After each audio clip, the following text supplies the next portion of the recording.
ایک حدیث، امی عائشہ نے برتن توڑا دوستوں کی موجودگی میں، آپ نے اس کی توجیہ بیان کی کہ غارت امکم، تمہاری ماں کو غیرت آ گئی، اور کوئی غصے کا اظہار نہیں کیا، برتن اٹھا دیا بس۔ دوسری وہی دعوت والی، عزت کتنی دے رہے ہیں اپنی زوجہ کو۔ کتنے لوگ ہیں سعودی عرب میں جاب کر رہے ہیں، امریکہ میں جاب کر رہے ہیں، اللہ نے گنجائش بھی دی ہے، بھائی اپنی بیگم کو ساتھ لے کے جاؤ۔ وہ کہتے ہیں یار گزارا مشکل ہو جائے گا، سب گزارا تو مشکل ہو جائے گا، لیکن تمہاری شادی اس لیے تھوڑی ہوئی کہ بیگم یہاں رہے تم اس کو کھلاؤ، صرف کھلانے کے لیے تھوڑی ہوئی ہے۔ زوجہ کا جو مطلب ہے، صاحبہ کہتے ہیں عربی میں، ساتھ رہنے والی، ساتھ رہنے والی۔ تو ساتھ رہنے والی کیا، جب آپ جاب کرنے کے لیے گئے سعودی عرب یا کہیں گئے، ایک سال کے بعد آپ مہینے میں ایک دفعہ، سال میں ایک دفعہ آ رہے ہو، اور ریٹائرمنٹ پہ اب آؤ گے، 20-25 سال تو بیگم کے بغیر گزر گیا نا۔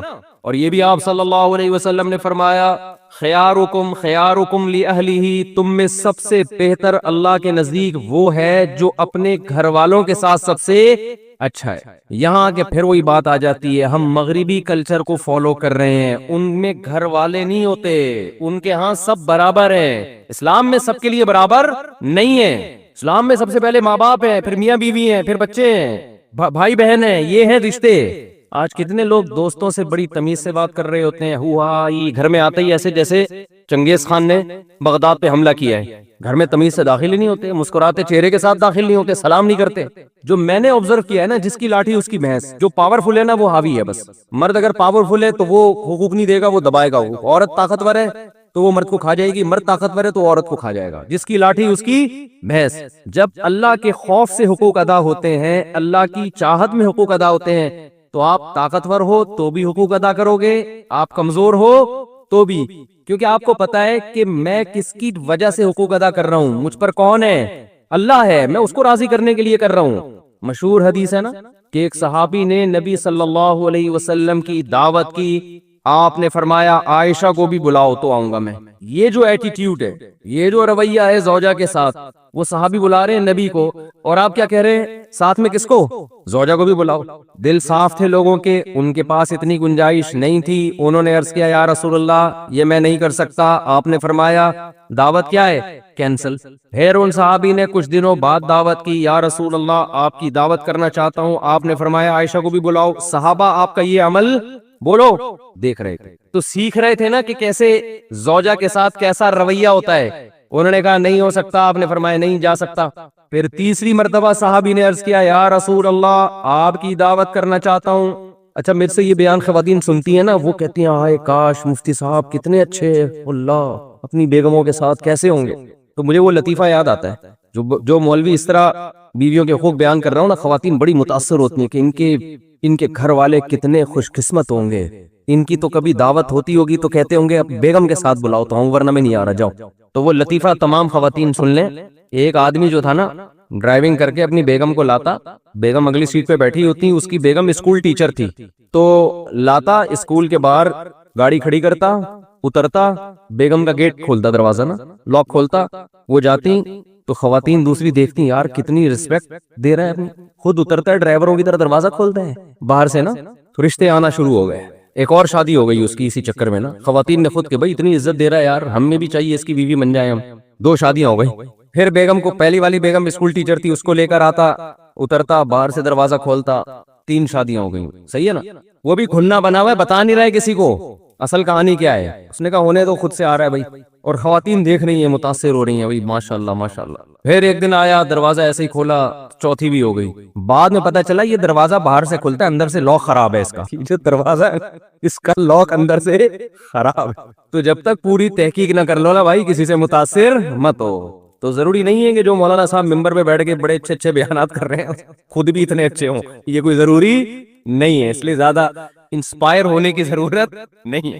تو نبی صلی اللہ علیہ وسلم نے کیا فرمایا کہ عائشہ کو بھی بلاؤ۔ تو تیسری دفعہ میں جب انہوں نے دعوت دی، تو جب آپ نے فرمایا کہ عائشہ کو بھی بلاؤ، تو انہوں نے عرض کیا کہ ٹھیک ہے۔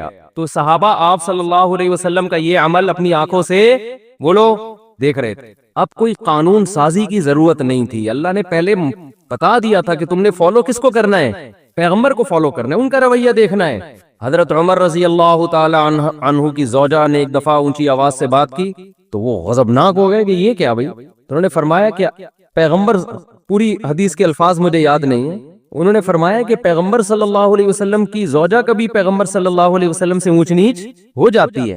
وہ اونچ نیچ ہوئی تھی نا، حضرت زینب نے حلوہ بنا کے بھیجا. حضرت عائشہ رضی اللہ تعالی عنہا مسجد نبوی میں حجرے کے باہر موجود تھیں، صحابہ کرام بیٹھے ہوئے تھے. حضرت زینب نے کچھ حلوہ بنا کے بھیجا. حضرت عائشہ رضی اللہ تعالی عنہا کو غیرت آئی کہ میری باری میں سوکن کی مداخلت کیوں ہو رہی ہے. امی عائشہ نے وہ حلوہ کی برتن اٹھا کے زمین پہ دے مارا اور اس کو توڑ دیا.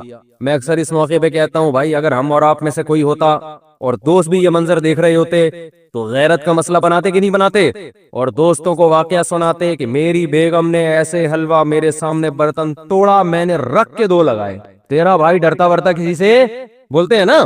ہمارے نبی صلی اللہ علیہ وسلم نے کیا فرمایا؟ سید الانبیاء، آپ نے اس کی ایک اچھی لاجک پیش کی. فرمایا غارت امکم، تمہاری ماں کو غیرت آ گئی ہے. یہ محبت میں ہوا ہے. سمجھ رہے ہیں کہ نہیں سمجھ رہے؟ ان کو یہ ہوا کہ باری میری ہے تو کسی اور کے گھر سے گفٹ کیوں آ رہا ہے دوسری زوجہ کے گھر سے. یہ غیرت میں کیا یہ. کوئی غصہ نہیں ہوئے، زمین پہ بیٹھ کے وہ برتن اٹھا لیا. اور جب حضرت عائشہ کا غصہ ٹھنڈا ہوا تو فرمایا کہ برتن کے پیسے دے دینا. زمان تو آئے گا نا. اب یہ تو نہیں کہ غیرت میں آپ نے کسی کچھ بھی کر لو تو زمان تو آتا ہے نا. تو میں جب یہ حدیث پڑھی میں حیران ہوا. میں نے کہا یار اگر ہم لوگ ہوتے تو ہم یہ واقعہ 30 لوگوں کو بھی سناتے. بھائی تیری بھابھی نے ایسا کیا آج، اور تجھے پتا ہے ہم سسرال سے ڈرتے ورتے نہیں. اور دوست بھی مردانگی کے چیلنج دیتے ہیں، تو جورو کا غلام ہے، تیرے گھر میں برتن ٹوٹ رہے ہیں، صحیح ہے نا، تیرے گھر میں کیا ہو رہا ہے، اور وہ بھی تیرے دوستوں کے سامنے، شاگردوں کے سامنے. کوئی تمیز ہے یار؟ رکھ کے لگایا کیوں نہیں تو نے؟ لیکن صحابہ نے یہ منظر بھی اپنی آنکھوں سے دیکھا. یہ حدیث تو صحابی بیان کر رہے ہیں نا کہ نبی نے اس کی توجیح کی. غارت امکم، تمہاری ماں کو غیرت آ گئی.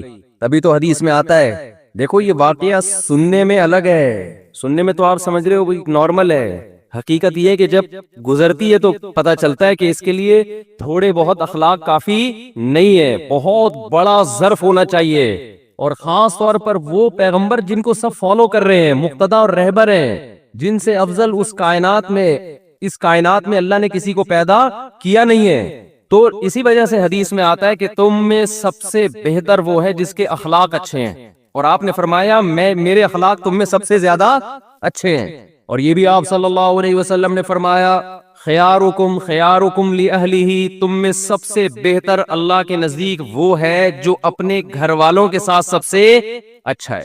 یہاں کہ پھر وہی بات آ جاتی ہے، ہم مغربی کلچر کو فالو کر رہے ہیں، ان میں گھر والے نہیں ہوتے، ان کے ہاں سب برابر ہیں. اسلام ترجیح کس کو دیتا ہے؟ رشتوں کو. دیکھو گورا تھینک یو سے بات کرتا ہے، ہر ایک سے اس کا تھینک یو برابر ہے. کسٹمر سے بھی وہی تھینک یو، عام آدمی سے بھی وہی thank you, excuse me, please, یہ جو ان کے الفاظ ہیں نا، یہ سب سے کیا ہیں؟ برابر ہیں. اسلام میں سب کے لیے برابر نہیں ہے. اسلام میں سب سے پہلے ماں باپ ہیں، پھر میاں بیوی ہیں، پھر بچے ہیں، بھائی بہن ہیں، یہ ہیں رشتے. آج کتنے لوگ دوستوں سے بڑی تمیز سے بات کر رہے ہوتے ہیں، گھر میں آتے ہی ایسے جیسے چنگیز خان نے بغداد پہ حملہ کیا ہے. گھر میں تمیز سے داخل ہی نہیں ہوتے، مسکراتے چہرے کے ساتھ داخل نہیں ہوتے، سلام نہیں کرتے. جو میں نے آبزرو کیا ہے نا، جس کی لاٹھی اس کی بھینس. جو پاورفل ہے نا وہ حاوی ہے. بس مرد اگر پاورفل ہے تو وہ حقوق نہیں دے گا، وہ دبائے گا. عورت طاقتور ہے تو وہ مرد کو کھا جائے گی، مرد طاقتور ہے تو عورت کو کھا جائے گا. جس کی لاٹھی اس کی بھینس. جب اللہ کے خوف سے حقوق ادا ہوتے ہیں، اللہ کی چاہت میں حقوق ادا ہوتے ہیں، تو آپ طاقتور ہو تو بھی حقوق ادا کرو گے، آپ کمزور ہو تو بھی. کیونکہ آپ کو پتا ہے کہ میں کس کی وجہ سے حقوق ادا کر رہا ہوں، مجھ پر کون ہے؟ اللہ ہے. میں اس کو راضی کرنے کے لیے کر رہا ہوں. تو میں اس کر رہا تھا کہ جب تک اللہ کا یقین اور اللہ کی سزا کا خوف اور اللہ کی جنت کا یقین نہیں ہوگا، انسان ایک دوسرے کے حقوق بھی ادا نہیں کریں گے. تو اب میں اصل جو انٹیوں کی بات کر رہا تھا کہ بہت ساری انٹیاں آج کل اپنے آپ کو پابند نہیں سمجھتی شوہر کے حقوق کا. تو ان انٹیوں سے میں یہ کہتا ہوں کہ دیکھو میاں جو آپ کو کے حقوق ادا کر رہا ہے اس کی بیس کیا ہے؟ اسلام ہے نا. اسلام نہ ہو تو پھر کیا ہے بھائی؟ آزاد گھومو پھرو، کیا ضرورت ہے؟ تو آپ بھی ان اسلام کی پابندیوں کو قبول کرو جو اسلام نے آپ کے اوپر لگائی ہیں. اور وہ پابندی یہ لگائی ہے کہ سربراہ کون ہے؟ بولو نا، میاں ہے. دیکھو جو بات انسان زبان سے بار بار بولتا ہے نا، دل میں اثر کرتی ہے 100%. کہتے ہیں کہ جو ماہر نفسیات ڈاکٹروں کے بارے میں سنا کہ ان کی تحقیق ہے کہ جتنے خودکشی کے کیسز آئے ہیں نا، ان میں زیادہ تر وہ لوگ ہیں جو زبان سے کہا کرتے تھے کہ میں خودکشی کر لوں گا. جو زبان سے نہیں کہتے وہ کرتے بھی نہیں ہیں. اگر آپ زبان سے کہو نا، جیسے بعض خواتین کہہ دیتی ہیں یہ نہیں کیا تو میں خودکشی کر لوں گی، وہ کر بھی لیتی ہیں. مرد بعض دفعہ یہ اس کی کوئی خواہش پوری نہیں ہوتی، کہیں رشتہ طے ہوا شادی نہیں ہو رہی، دھمکیاں دیتا میں خودکشی کر لوں گا، تو آپ سمجھ رہے ہوتے ہیں میں ایسے ہی کہہ رہا ہوں میں کروں گا نہیں. لیکن جب آپ نے یہ کہہ دیا نا ایک دفعہ زبان سے کہ میں خودکشی کر لوں گا، تو خودکشی نہ کرنے کے اگر 100% چانسز تھے نا، تو اب وہ 99% رہ گئے ہیں. 1% چانسز بڑھ گئے ہیں اس ورڈنگ کی وجہ سے جو آپ نے زبان سے بول لو نا، جو زبان سے آپ نے ادا کی ہے، اس کی وجہ سے 1% چانس بڑھ گیا ہے. دوبارہ یہ لفظ آپ نے مذاق میں ریپیٹ کیا کہ میں کر لوں گا، تو 2% چانس آپ کے بڑھ گئے ہیں. ایسے واقعات ہیں جو لوگ بیوی کو طلاق کی دھمکیاں دیتے ہیں اور وہ دل میں یہ ہوتا ہے کہ میں دوں گا نہیں، کبھی بھی نہیں دوں گا، بس ویسی دھمکی دے رہا ہوں. تو خوب سمجھ لو کہ پہلے یہ تھا کہ 100% چانس ہے کہ آپ نہیں دیں گے، لیکن جب آپ نے ایک دفعہ دھمکی دے دی نا، اب وہ 100% سے کم ہو کے کتنا رہ گیا ہے؟ 99%. جن لوگوں نے بیویوں کو طلاقیں دی ہیں بعد میں پچھتائے ہیں، آپ ان کی سروے کرو تو پتا چلے گا یہ وہ لوگ ہیں جو مذاق میں یا غصے میں طلاق کی دھمکیاں دیا کرتے تھے. جو دھمکی نہیں دیتے تھے وہ نہیں دیتے. اس لیے یہ جو الفاظ ہیں نا طلاق کی دھمکیوں والے، یا میں خودکشی کر لوں گا یا کر لوں گی، یا میں طلاق لے لوں گی، خواتین بھی بعض دفعہ کہہ رہی ہوتی ہیں یا میں خلا لے لوں گی یا میں دے دوں گا، یہ الفاظ اپنی ڈکشنری سے بولو نکال دو. جب دینی ہو نا تو تمیز سے جو شریعت نے ایک پروسیس بتایا ہے، اول تو نہ دو، کوئی اچھا کام تو نہیں ہے یہ. بعض دفعہ بہت شدید ضرورت ہوتی ہے تو اس کے پھر ایک پروسیس رکھا ہے، اس میں دھمکیاں ومکیاں نہیں. دھمکیوں میں دی تو آپ کا DMR بننا شروع ہو جاتے ہیں، آپ کے لاشعور میں ایک چیز جانا شروع ہو جاتی ہے. ہر وقت آپ غربت مہنگائی کا رونا روتے رہو، غربت بڑھ رہی ہے، مہنگائی بڑھ رہی ہے، غربت بڑھ رہی ہے، مہنگائی بڑھ رہی ہے. ابے بھائی تمہارے کہنے سے تو بڑھ نہیں رہی، وہ تو ویسے ہی بڑھے گی. آپ یہ بھی بولو گے نا مہنگائی نہیں بڑھ رہی نہیں بڑھ رہی نہیں بڑھ رہی، تو بھی کیا ہوگی؟ بڑھے گی. تو کیوں اپنے آپ کو ٹینشن میں ڈال رہے ہو؟ کوئی بولا کرے مہنگائی بڑھ رہی ہے، آپ بولو کہ پتہ نہیں یار ہو سکتا ہے بڑھ رہی ہو، ہم تو پہلے بھی کھا رہے تھے اب بھی کھا رہے ہیں. آج میں جہاز میں نا ایک صاحب ملے جو 27 ملکوں کا سفر کیا انہوں نے. مجھے کہنے لگے مفتی صاحب میں 27 ملکوں میں گیا ہوں، امریکہ کئی مہینے رہا اور پتہ نہیں جاپان اور یورپ. بڑے پڑھے لکھے ایجوکیٹڈ آدمی تھے. کہنے لگے پاکستان جیسا واقعی کوئی ملک نہیں ہے. تو میں نے کہا خیریت؟ میں نے کہا ان کو میں لے آتا ہوں ڈکن وکن گٹر کے دکھا دیتا ہوں. انہوں نے کہا ہمارے سب دیکھے ہوئے. خیر وہ کیا وجوہات انہوں نے بتائی، ابھی ٹاپک سے ہٹ جاؤں گا. پھر میں واقعی سکون بہت ہے یہاں پہ. تو کراچی گند بن گیا نا، باقی پنجاب تو ایسا اس طرح نہیں ہے نا، وہ تو صاف ستھرا ہے. اسلام آباد صاف ستھرا ہے، یہ تو کراچی ہی ہے سارا. جو ابھی انشاءاللہ میں کراچی پہ ایک خوبصورت ولاگ بنا رہا ہوں، اور میں نے اپنا ولاگ کا چینل بھی الگ بن کر دیا ہے تاکہ یہ مذہبی چینل اور ولاگ آپس میں مرج نہ ہو. تو اس میں یہی چیزیں ہوں گی، کراچی کی آبشاریں، اس کا نام بھی مفتی طارق مسعود ولاگ، وہ بالکل الگ کر دیا ہے. تو اس میں جو شروع ہو رہا ہے نا، وہ تو ایئرپورٹ جانے کے اسلام آباد میں جا رہا تھا، گٹر میں گاڑی پھنس گئی ہماری نا، تو وہاں سے میں نے ولاگ شروع کر دیا. 2 رکشے گٹر کا پانی بہ رہا تھا، اس میں الٹے ہوئے تھے نا، ایک ٹرک آدھا الٹا ہوا تھا، اور گٹر پتہ نہیں اتنا گٹر نکل کہاں سے رہا ہے. میں تو حیران ہو رہا ہوں، اتنا تو لوگ کھا نہیں رہے لیکن اتنا واللہ عالم. بہرحال ایک حیرت کی بات ہے. تو میں نے کہا میں نے دیکھو یورپ کی بھی آپ کو پیرس کی وہ دکھائی ہے، وہاں کی آبشاریں، اب ذرا کراچی کی آبشاریں بھی دیکھ لیں آپ ماشاءاللہ. تو تھوڑی سی شاید حکمرانوں کو غیرت آ جائے، نیت یہ ہے. چیزیں وائرل ہوتی ہیں تو حکمرانوں کو تھوڑی سی غیرت آ جائے. تو اس میں دکھائے ہیں کراچی کی آبشاریں، اور کیسے بڑے بڑے ٹرالر جو ہیں وہ ان کھڈوں میں جا رہے ہیں. اس میں دکھائی ہے گہری خوبصورت کھائیاں بھی ہیں اور پہاڑیاں بھی ہیں الحمدللہ. وہ کس ڈیزائن کی پہاڑی ہیں وہ آپ اس میں دیکھ لیے گا. اور پھر سندھ حکومت زندہ باد کے نعرے بھی لگوائے میں نے لوگوں سے. کوئی غلط بیانی نہیں ہے اس میں، زندہ باد نا، لگ رہے آباد رہے ہمیشہ. خیر تو اب دیکھو یہ بھی ویل للمطففین میں داخل ہے کہ آپ کیا کرتے ہیں، اپنے حقوق اسلام کا لیبل لگا کے پورے پورے وصول کر رہے ہیں. جب حقوق دینے کی باری آتی ہے تو کلچر کا سہارا لے رہے ہیں، یورپ امریکہ کا سہارا لے رہے ہیں. تو بھائی یا تو پورے امریکہ جیسے بن جاؤ، یا پورے کدھر کو آ جاؤ، پورے اسلام کی طرف آ جاؤ نا، پورے ادھر کو آ جاؤ. اپنے مفاد میں اسلام، خواتین خلا لیتی ہیں نا کورٹ سے، کسی مفتی سے نہیں پوچھ رہی ہوتی کہ خلا ہوا ہے کہ نہیں ہوا. جی ہم تو ملک کے قانون کو مانتے ہیں، جی ملک بھی تو اسلامی ہے نا. لیکن جب اپنا مفاد ہوگا، اپنا کہیں فائدہ ہوگا تو پھر کس سے رجوع کیا جائے گا؟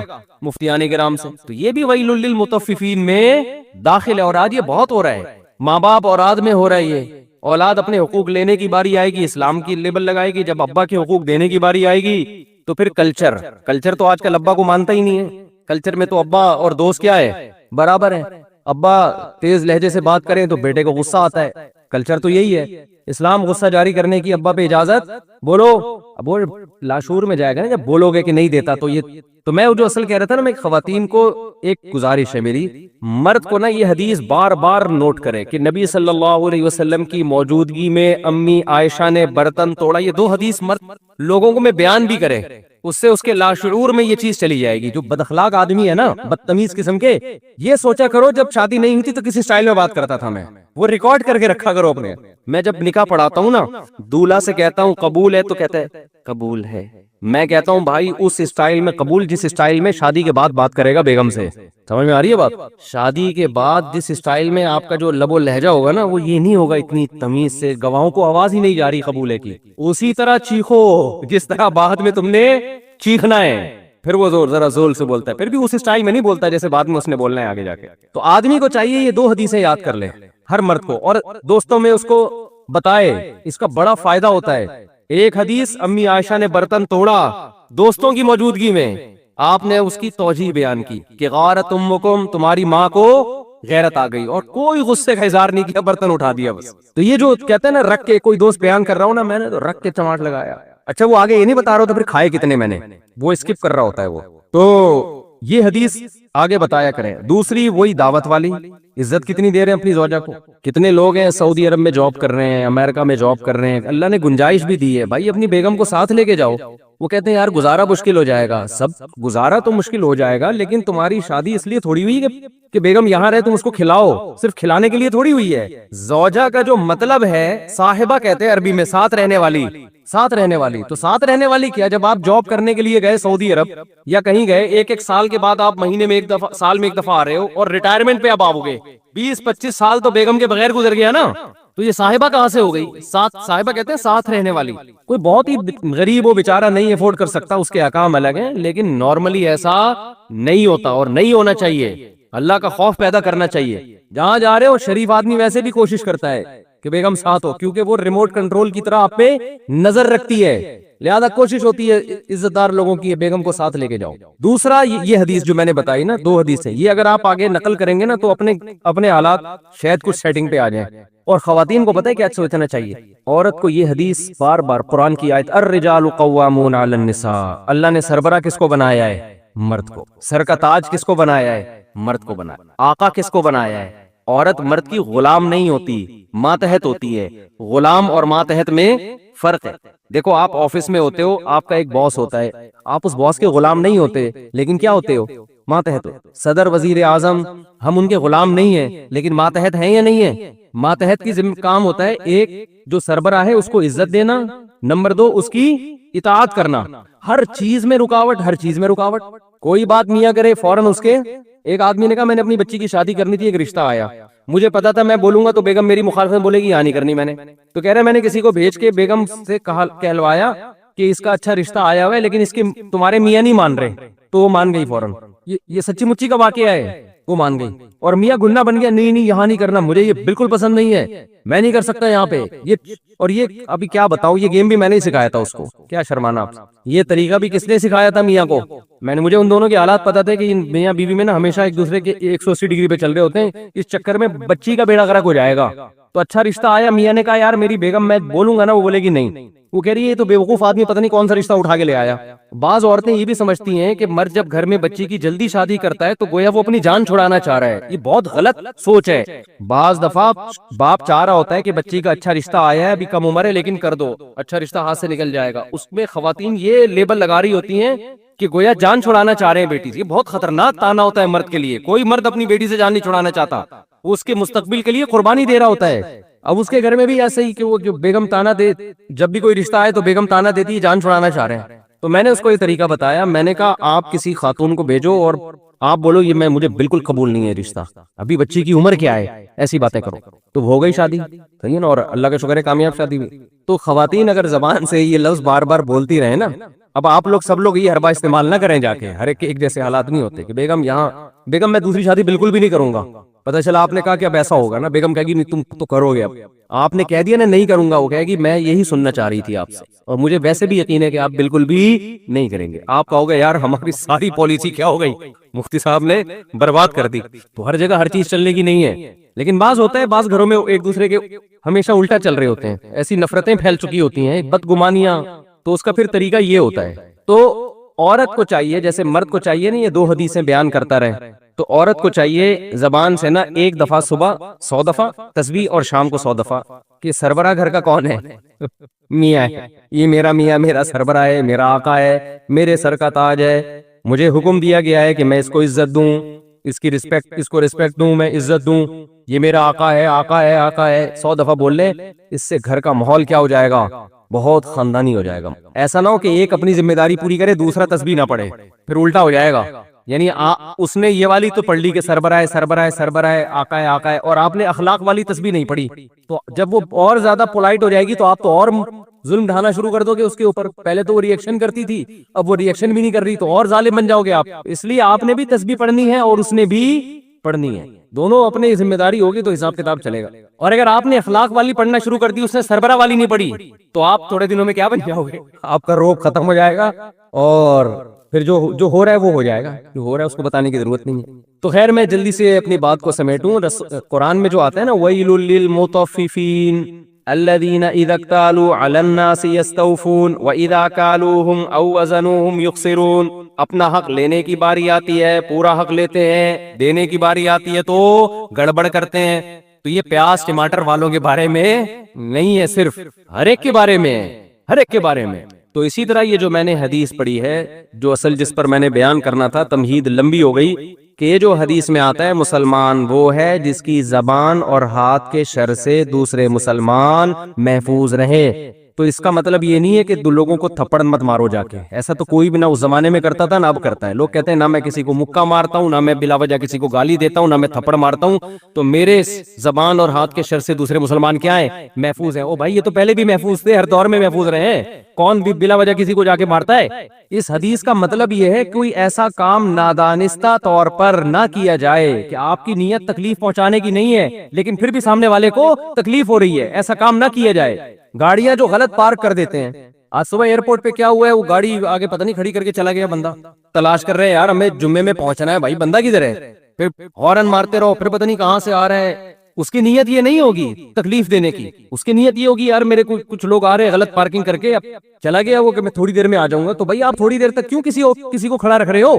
تو غلط ہے نا، ایسی جگہ پہ آپ کیوں گاڑی 5 منٹ کے لیے بھی کیوں کھڑی کر رہے ہو گاڑی؟ آپ خود تکلیف اٹھاؤ نا، پارکنگ پہ کھڑی کرو اور پیدل چل کے آؤ۔ آپ اپنے آپ کو 5 منٹ کی تکلیف سے بچانا اور دوسرے کو 25 منٹ کی تکلیف میں ڈال دینا، اور وہ 5 منٹ کی تکلیف جو دوسرے کو ہوتی ہے وہ بھاری اس لیے لگتی ہے کہ اس کا ڈیوریشن معلوم نہیں ہوتا کہ کم وقت آئے گا کبھی ہے، سمجھ میں نہیں آ رہی میرا خیال ہے۔ ایک اور گڑبڑ لوگ بہت زیادہ کرتے ہیں، خوب اچھی طرح سمجھ لو، یہ کبھی بھی نہ کیا کرو۔ جب آپ سفر پہ جائیں نا کہیں، جتنا سامان آپ آسانی سے اٹھا سکتے ہیں اٹھائیں، کبھی بھی ایکسٹرا سامان اس نیت سے نہ لیں کہ دوسرے کے پاس سامان کم ہے تو اس کے بیگ میں ڈال دوں، غیر اخلاقی حرکت۔ دوسرا کم سامان اسی وجہ سے ہو سکتا ہے لے کے آ رہا ہو تاکہ میں ہلکا پھلکا رہوں، وہ اس لیے نہیں لے کے آ رہا کہ میں محلے والوں کے بھی سامان اٹھاؤں۔ میں یہ بھی بہت ہو رہا ہوتا ہے، یار کائنڈلی ذرا یہ بیگ، آپ کا بیگ خالی ہے نا، یہ چلغوزے رکھ لے ذرا اس میں، خالی جان کر رکھا ہوا ہے ہم نے تاکہ ہم ہلکے پھلکے جائیں۔ ابھی میں سفر پہ گیا تو ایسے ہی گیا نا، یوں کچھ بھی نہیں تھا، وہ پوچھے بیگ کہاں ہے، میں نے کہا میں ٹوٹل میں ہی ہوں، بس کہہ رہے بھائی کیا ہے، میں نے کہا میں ٹوٹل یہی ہوں، ٹوٹل مجھے ہی مشین سے گزارنا ہے تو گزار لو بھائی، کیوں میں جان کر ہلکا پھلکا گیا ہوں یار، کیا بیگ کی ٹینشن اٹھائے آدمی، تو ایک آدھ دن کا سفر ہوتا ہے تو کپڑے لے جانے کی بھی ضرورت نہیں ہوتی۔